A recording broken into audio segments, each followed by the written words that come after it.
Shalom, selamat pagi.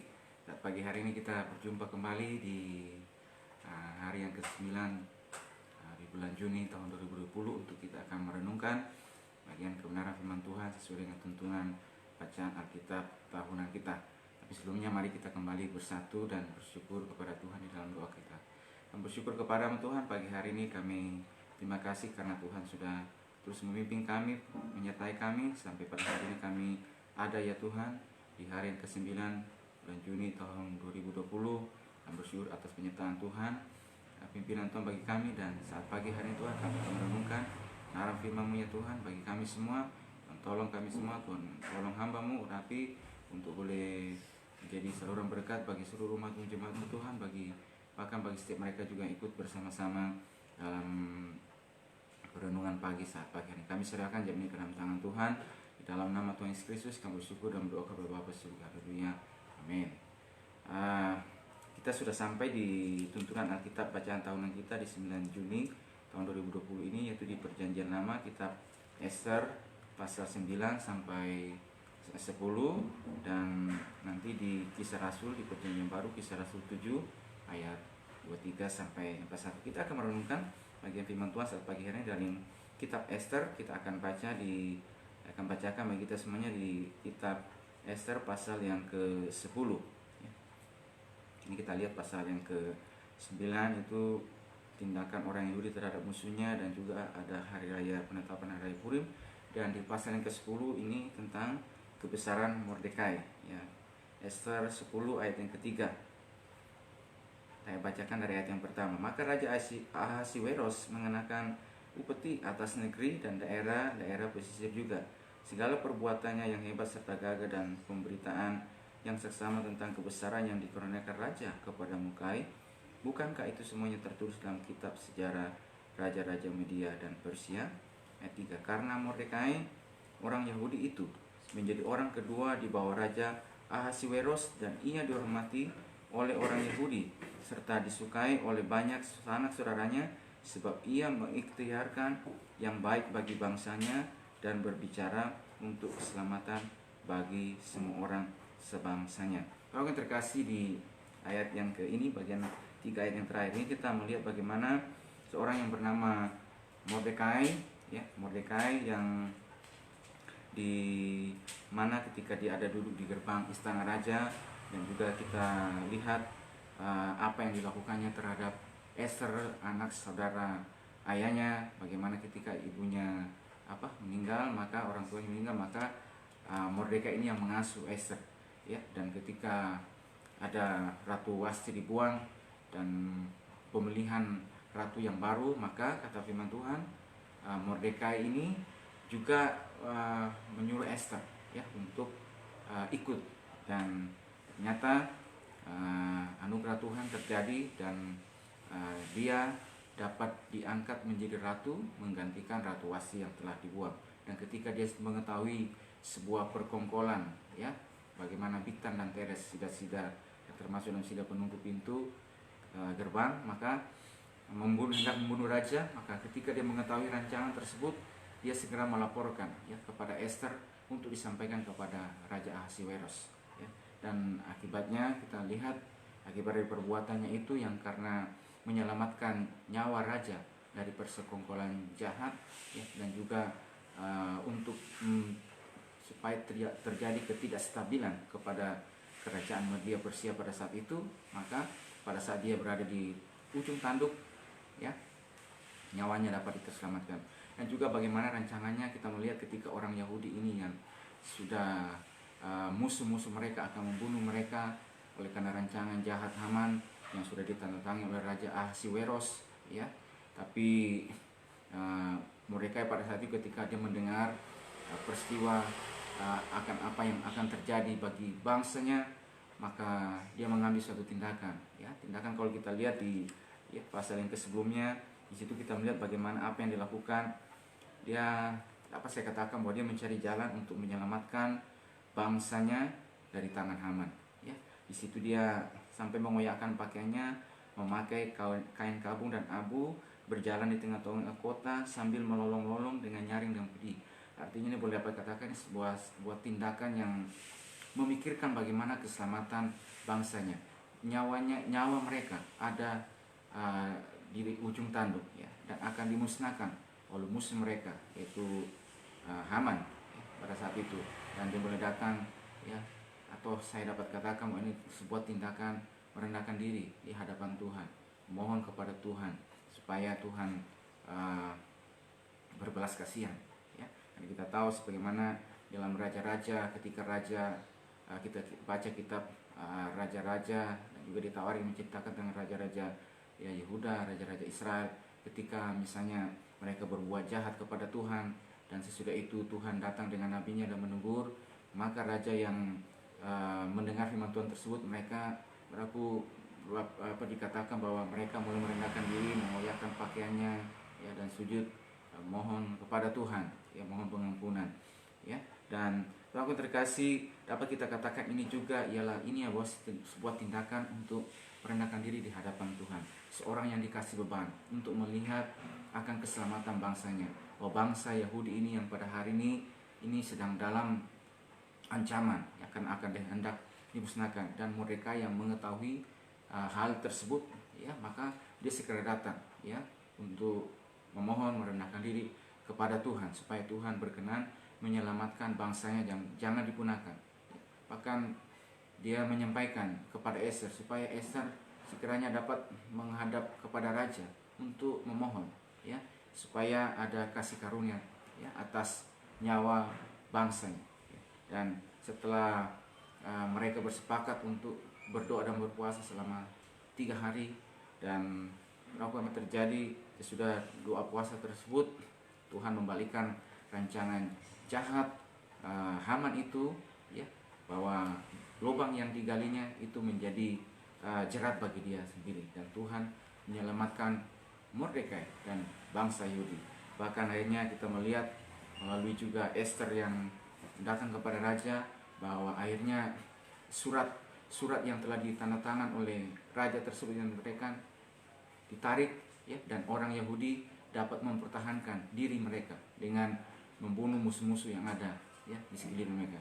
Nah, saat itu kita melihat bagaimana orang Yahudi ini mempertahankan, ya, nyawa mereka terhadap para musuh mereka, dan mereka membunuh ada begitu banyak orang, baik di dalam benteng Susan maupun juga firman Tuhan di kerajaan yang lainnya. Nah, apa yang dapat kita lihat dan kita perhatikan, bahwa saya dapat katakan bahwa ketika Mordekai ada di benteng Susan sebagai seorang tahanan, sebagai seorang yang dibuang beralih dari kerajaan Babel kepada kerajaan Media Persia, ya, pada saat itu maka orang yang terkasih dia tahu persis apa yang menjadi tanggung jawab, tugasnya, beban yang Tuhan taruh kepada dia dalam hatinya, ya.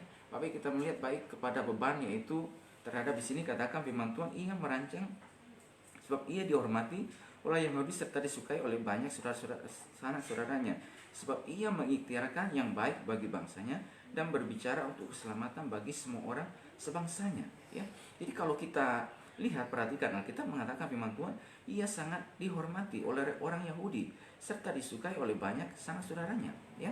Jadi orang Yahudi kepada masyarakatnya, kepada bangsanya pada saat itu, mereka sangat menghormati karena ia berbicara tentang apa? Tentang untuk keselamatan dan sebangsanya, ya. Jadi terhadap bangsanya dia berbicara tentang keselamatan, ya, tidak memikirkan dirinya sendiri, ya. Ketika dia mendengar, melihat tentang rancangan jahat terjadi, maka yang dia lakukan adalah merendahkan diri di hadapan Tuhan. Jadi dia memikirkan untuk kesejahteraan, ya, masyarakat bangsa Yahudi, ya. Dan di tengah keluarga juga dikatakan oleh sanak saudaranya, kalau kita lihat, dia mengasuh dan merawat dan membesarkan Ester, anak saudara ayahnya, ya. Ketika dia melihat Ester dalam kondisi yang seperti itu pada saat itu, maka dia segera mengambil sebuah tindakan, ya, untuk mengasuh, merawat dan membesarkan Ester, ya, seperti anaknya sendiri, ya. Atau dia memikirkan bagaimana untuk masa depan dia ke depan. Jangan biarkan anak ini, Ester ini, dalam kondisi yang demikian, ya, dalam kondisi akhirnya tidak ada masa depan. Maka dia yang mengasuh, dia yang merawat, maka memperhatikan bagaimana supaya masa depannya dia, ya, ada beban yang Tuhan taruh dan memperhatikan, ya, anak saudara ayahnya ini. Dan akhirnya yang terjadi apa? Ester beroleh kesempatan ketika mengikuti untuk diangkat uh, pemilihan untuk menggantikan Ratu Wasti yang telah dibuang oleh raja, maka Esther yang beroleh kasih karunia, ya, akhirnya diberikan satu anugerah untuk memperoleh sebuah posisi yang baik pada saat itu, ya. Dan dengan posisi yang baik sebagai seorang ratu itu, maka dia juga, kita melihat akhirnya itu yang akhirnya Tuhan pakai untuk menyelamatkan bangsanya, bangsa Yahudi.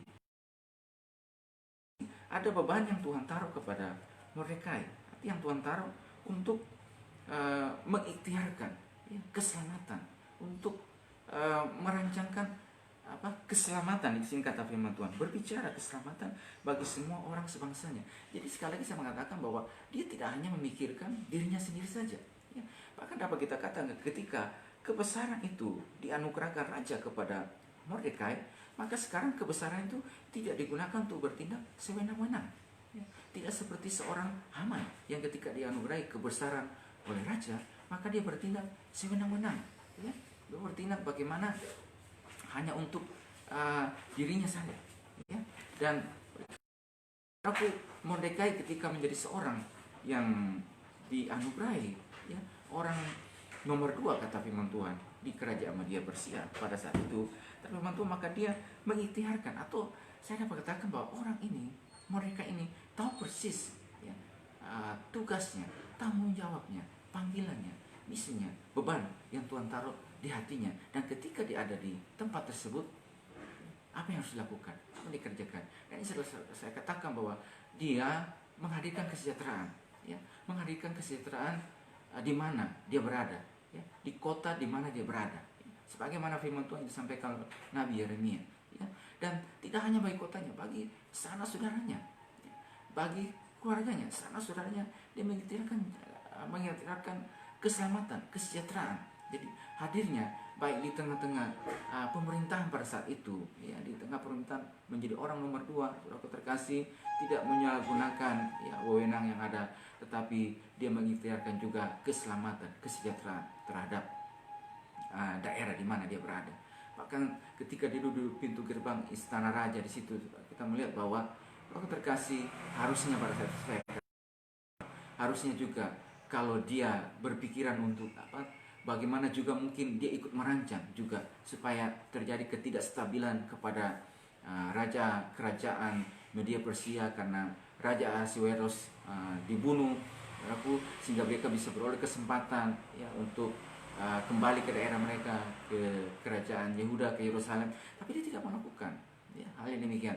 Justru dia menyampaikan, dan saudaraku, inilah kesejahteraan dirancang. Bahkan saudaraku, sampai raja menganugerahkan sedemikian pemberian, ya, dan kebesaran kepada Mordekai ini karena apa yang dilakukannya, apa yang dikerjakannya, ya, apa yang, atau tugas, ya, tanggung jawab yang diberikan kepada Mordekai. Dan saudaraku yang terkasih dalam Kristus, dengan posisi yang diberikan kepada dia ini, maka dia akan lebih leluasa lagi bagaimana bukan mengikhtiarkan hal yang buruk, hal yang jahat, tetapi berbicara tentang keselamatan bagi bangsanya, ya, bagi sanak saudaranya, ya.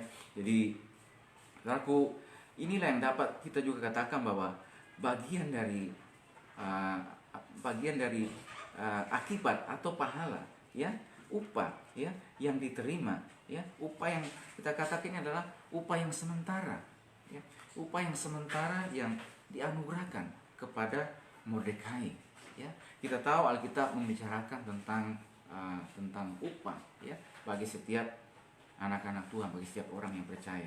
Nah, saudaraku, upah itu kata firman Tuhan di dalam Timotius mengatakan bahwa haruslah engkau beribadah kepada Tuhan, karena dalam ibadah mengandung janji, baik untuk hidup yang sekarang maupun untuk hidup yang akan datang. Saudaraku, hidup yang sekarang ini, hidup yang kita jalani, ada janji Tuhan bagi setiap kehidupan kita, ada upah yang menyertai. Tapi ingat bahwa upah ini hanya sifatnya sementara, ya. Upah ini bukanlah upah yang kekal. Ini hanya semuanya sifatnya sementara, yang hanya diberikan kepada kita selama kita masih ada di dalam ini. Artinya, saudaraku, dapat kita katakan bahwa ada jaminan Tuhan bagi setiap orang-orang yang percaya, bagi setiap kehidupan kita, sesuai dengan tugas, sesuai dengan panggilan Tuhan, ya, sesuai dengan pilihan Tuhan, sesuai dengan rancangan Tuhan bagi setiap kehidupan kita. Tentulah, saudaraku, upah yang akan diberikan oleh Tuhan dalam perjalanan kehidupan kita pada masa ini berbeda antara satu dengan yang lainnya. Tapi paling tidak kita melihat, saudaraku yang terkasih, bahwa apa yang dikerjakan, apa yang dilakukan oleh setiap kehidupan kita, saudara-saudaraku, ada upah yang menyertai. Dan itu yang dibicarakan oleh firman Tuhan. Atau ketika juga Petrus mewakili para murid dan berkata, Guru, kami telah meninggalkan segala sesuatu, ya, dan mengikut Engkau. Jadi apakah yang menjadi upah kami? Lalu Yesus menjawab, ya, setiap orang yang karena kerajaan Allah meninggalkan ayahnya, rumahnya, sanak saudaranya, maka ia akan menerima kembali lipat ganda pada masa ini juga, dan pada masa yang akan datang akan menerima hidup yang kekal. Jadi pada masa ini juga berarti ada janji Tuhan yang menyertai. Artinya bahwa ada jaminan pemeliharaan Tuhan. Ketika kita fokus untuk mengikuti Tuhan dan kita fokus untuk memikul setiap tugas tanggung jawab kita, tidak dibebani oleh kondisi, oleh tantangan yang ada, oleh kesukaran, oleh beban yang ada, tapi kita mengerjakan bagian kita, maka saudaraku yang terkasih, ada jaminan pemeliharaan Tuhan di sana. Ada jaminan bahwa Tuhan mengetahui, mengenal setiap kehidupan kita, bahwa dalam perjalanan ini kita membutuhkan, kita butuh yang namanya jaminan pemeliharaan kehidupan, ya, jaminan kehidupan kita, dan Tuhan berjanji, ya, asalkan kita fokus, ya, dalam setiap tugas kita, waktu kita menjalankan tugas kita juga sebagai seorang dimanapun Tuhan bawa kita, dan tetap juga kita fokus bahwa segala apa yang kita lakukan, sebagaimana firman Tuhan dalam Kolose mengatakan, apapun yang kamu perbuatlah dengan segenap hatimu seperti untuk Tuhan, bukan untuk manusia. Kamu tahu bahwa dari Tuhanlah kamu akan menerima bagian yang ditentukan bagimu sebagai upah. Kristus adalah Tuhan dan kamu adalah hambanya. Apapun yang kita perbuat, lakukan seperti untuk Tuhan, bukan untuk manusia. Ya, dan Dia akan memberikan upah bagi kehidupan kita. Jadi ada jaminan pemeliharaan Tuhan, pertolongan Tuhan bagi kehidupan kita, bagi hidup yang kita jalani di masa yang sekarang ini, hidup yang sementara ini. Tapi ingat, dengan sekali lagi firman Tuhan menjelaskan bahwa ini yang Tuhan berikan ini semuanya hanya sifatnya sementara, ya. Dan Alkitab juga mengatakan kalau itu sifatnya sementara, dan kata firman Tuhan, janganlah mengasihi dunia dan apa yang ada di dalamnya, ya. Jangan kita mengasihi dunia, atau jangan kita seperti Demas yang kata Paulus bahwa ia telah mencintai dunia ini dan ia meninggalkan aku, ya. Dia melihat kemanisan dunia ini, maka dia sekarang meninggalkan pelayanan, meninggalkan Paulus karena dia telah mencintai dunia ini. Saudaraku, ini hanya semua yang sifatnya sementara. Manakala ini sifatnya sementara, berarti juga saudara, ketika itu diberikan juga, berarti juga ada tujuan Tuhan, ada maksud Tuhan. Ketika Mordekai diberikan saudaraku kebesaran, ya, diberikan kata firman Tuhan di situ, memberikan kebesaran, ya, dianugerahkan kepada Mordekai, maka dia tahu dengan persis bahwa dengan kebesaran itu apa mesti dilakukan, ya. Tentunya seorang Mordekai juga belajar kepada pengalaman sejarah raja-raja, ya, raja-raja. Ada raja yang ketika mereka pada kerajaan Yehuda, yang saudaraku ketika mereka sudah dianugerahkan Tuhan kebesaran, maka kata firman Tuhan ada berapa juga, tidak sedikit raja juga yang akhirnya mereka itu meninggalkan iman mereka.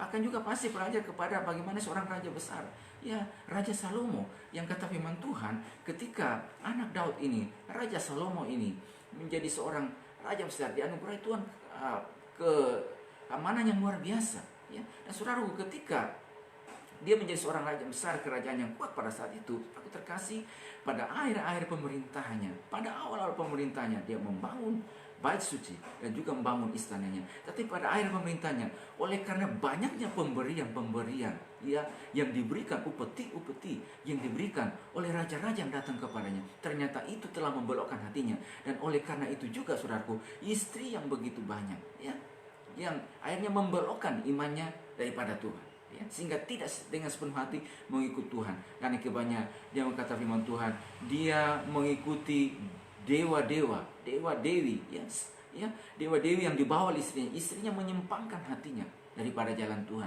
Dan akibatnya kerajaan itu terpecah menjadi dua, kerajaan utara dan kerajaan selatan. Dan tentunya saudaraku yang terkasih, seorang Mordekai tidak mau, artinya ini pelajaran yang bisa dipelajari. Justru dia mengitirakan saudaraku apa yang terjadi di sini, berbicara, ya, yang baik bagi bangsanya, berbicara untuk keselamatan. Artinya bahwa apa yang ada di dunia semuanya sifatnya sementara, ya. Dan ketika semuanya sifatnya sementara, jangan, kata firman Tuhan, saudaraku, hati kita ada di tempat. Dan saya percaya saudaraku yang terkasih, manakala kita sebagai anak-anak Tuhan, orang percaya, hamba-hamba Tuhan, mengerjakan tugas kita, mengerjakan tanggung jawab kita dalam setiap kapasitas yang Tuhan berikan kepada kita. Ada jaminan pertolongan Tuhan, ada jaminan pemeliharaan Tuhan, bahkan ada jaminan upah yang Tuhan berikan kepada setiap kehidupan kita, baik upah yang sementara dan lebih daripada itu, saudara-saudara yang terkasih, upah yang kekal di dalam kerajaan surga. Inilah yang mata kita arahkan pandangan kita kepada upah yang kekal di dalam kerajaan surga. Siapkan bagi setiap kehidupan kita, bahwa ada pahala, ada upah yang menyertai bagi setiap kehidupan kita orang yang percaya. Itu sebabnya kata Paulus, aku menanam, Apolos menyiram, tapi Allah yang memberi pertumbuhan. Dan siapa menanam, siapa menyiram, masing-masing akan menerima upah sesuai dengan yang dikerjakannya. Ya, dan apa yang kita kerjakan, apa yang kita lakukan pada hari ini, saudara yang terkasih, Tuhan menghargai dan Tuhan melihat semuanya, dan masing-masing akan menerima upah sesuai dengan yang dikerjakannya. Dan itulah juga sebabnya kata firman Tuhan juga di Korintus juga mengatakan, berdirilah teguh dan jangan goyah, dan giatlah selalu dalam pekerjaan Tuhan, sebab kamu tahu bahwa dalam persekutuan dengan Tuhan jerih payahmu tidak sia-sia. Jerih payah kita tidak sia-sia. Jadi ada besar upah yang menanti bagi setiap kehidupan kita. Utamanya itu, saudaraku, upah yang di dalam kerajaan surga. Jadi arahkan hati kita, arahkan pandangan kita untuk fokus kepada setiap tugas, tanggung jawab, untuk mengerjakan apa yang Tuhan beri kepada kita, baik di tengah keluarga kita. Apa yang kita bisa lakukan, kerjakan di tengah keluarga kita, ya, dan juga dalam setiap tugas yang Tuhan beri kepada kita, ya, di mana kita berada, di pekerjaan kita, ya, dalam setiap apa saja yang Tuhan berikan kepada kehidupan kita.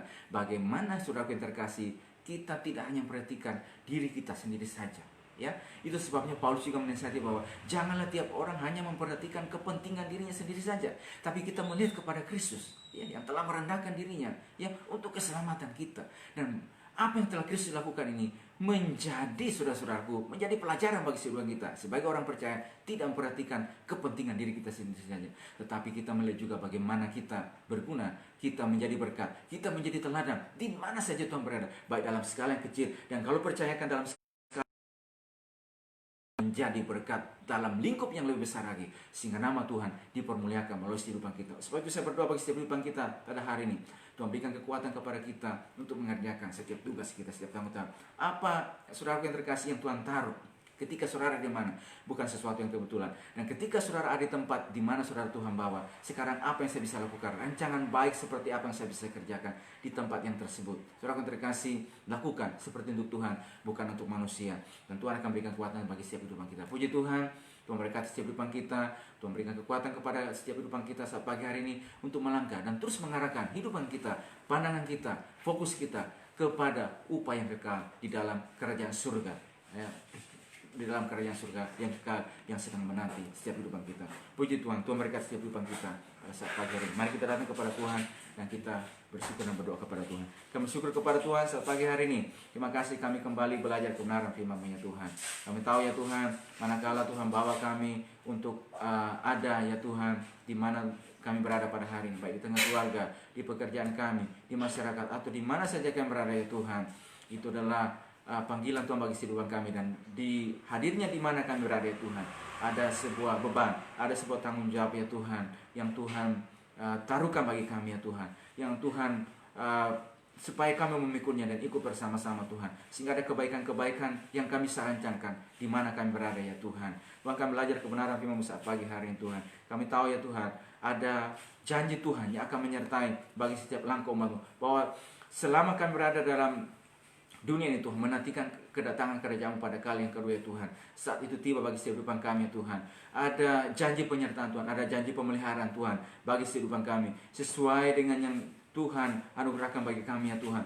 Ada janji Tuhan bagi setiap kehidupan kami ya Tuhan. Dan itu artinya tidak perlu khawatir ya Tuhan, tidak perlu bimbang. Sekalipun ya Tuhan, ada beban, ada pikulan yang harus kami pikul ya Tuhan, tetapi janji Tuhan ada bagi kehidupan kami. Dan lebih daripada itu Tuhan, janji yang kekal, upah yang kekal, pahala yang kekal di dalam kerajaan surga ya Tuhan, yang sudah menanti setiap kehidupan kami ya Tuhan. Dan itulah sebabnya kami arahkan mata kami untuk kepada ya Tuhan, upah, pahala di dalam kerajaan surga yang Tuhan telah siapkan Tuhan. Terima kasih, kami bersyukur pada hari ini Tuhan. Berkati dan berikan kekuatan kepada setiap umat-Mu dalam setiap langkah kami ya Tuhan, di mana saja kami berada ya Tuhan, dalam mengerjakan setiap tugas Tuhan, misi Tuhan, panggilan Tuhan bagi kehidupan kami Tuhan, sehingga langkah kami ya Tuhan terus disertai dan diberikan kekuatan bagian kami ya Tuhan untuk melakukannya Tuhan, oleh pertolongan Tuhan, sehingga semuanya ya Tuhan menjadi kemuliaan bagi nama Tuhan. Kami bersyukur pada pagi hari ini umat-Mu Kami